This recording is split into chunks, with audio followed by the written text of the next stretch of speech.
Os experimentos sociais servem para revelar verdades escondidas, desnudar por vezes a ética, e não é surpresa quando vão de encontro à lógica. Mas nem todos os experimentos acabam dando os resultados em que se acredita possível e alguns deles até saem de controle.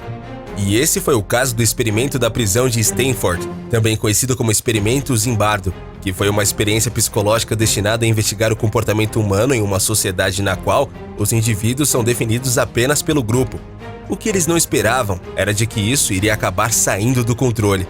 No vídeo de hoje, você vai conhecer um pouco mais sobre a experiência Zimbardo, o experimento que saiu do controle.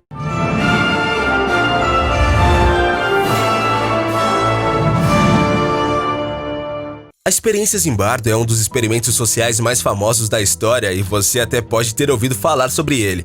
Muitos o contam como uma história de um professor universitário de psicologia que recrutou um grupo de estudantes e pediu para que eles imaginem que estão em uma prisão, designando alguns como guardas e outros como detentos. Porém, em poucos dias, os que foram designados como guardas se tornaram sádicos e começaram a abusar de uma forma tão grande dos detentos que o experimento teve que ser interrompido.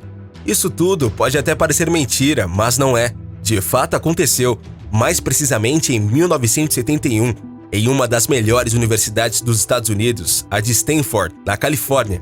O professor de psicologia que comandou o estudo se chama Philip Zimbardo, e a sua intenção com o experimento era analisar o quão tênue é a linha que separa o bem do mal. Zimbardo se perguntava se uma pessoa boa poderia mudar a sua forma de ser, dependendo das pessoas que a rodeiam.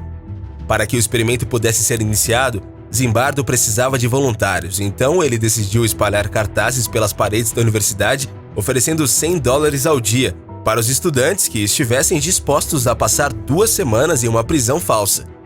Zimbardo não tirou dinheiro do seu bolso para pagar os voluntários. O estudo foi financiado por nada mais nada menos do que o governo norte-americano, que queria entender as origens dos conflitos do seu sistema penitenciário. O professor selecionou 24 voluntários, a maioria branca e da classe média, e os separou em 2 grupos, escolhendo aleatoriamente quem seriam os guardas e quem seriam os prisioneiros. Após cada um ter o seu papel escolhido, Zimbardo pediu para que os prisioneiros fossem embora para suas casas, para que no dia seguinte o experimento fosse iniciado. O experimento já começou de uma forma bem brutal, com policiais de verdade indo à casa dos prisioneiros e os prendendo por roubo. Eles foram levados a uma delegacia onde foram fichados e transportados de olhos vendados para um suposto presídio local, que na verdade era o sótão do Departamento de Psicologia de Stanford, que havia sido transformado de uma forma bastante realista em uma prisão. Ao chegar na prisão, os voluntários passaram por procedimentos padrões de uma prisão. Foram obrigados a tirar a roupa, colocar um uniforme e receberam remédios contra piolhos. Os voluntários que tinham papel de guarda vieram e colocaram no tornozelo dos prisioneiros um cadeado bem pesado. A partir disso, tudo saiu fora do controle. E o que aconteceu após isso foi tão chocante que chegou a inspirar 3 filmes e muitos livros. Logo no início do experimento, era o sótão do Departamento de Psicologia de Stanford que havia sido transformado de uma forma bastante realista em uma prisão. Os guardas não podiam provocar lesões físicas nos prisioneiros, então eles começaram a abusar da violência psicológica, o que fez com que vários presos começassem a apresentar problemas emocionais. Mesmo vivendo um inferno pessoal, poucos prisioneiros pediram para sair do experimento antes que ele fosse interrompido. Mas não levou muito tempo para que a situação só piorasse, e o experimento acabou sendo interrompido 6 dias após o seu início.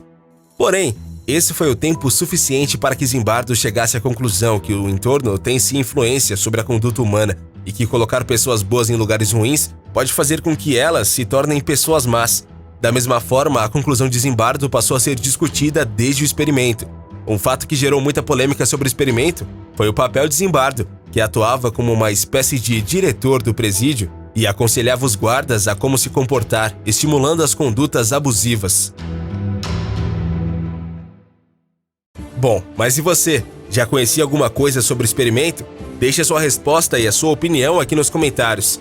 Valeu e até a próxima, galera aqui do Universo Curioso!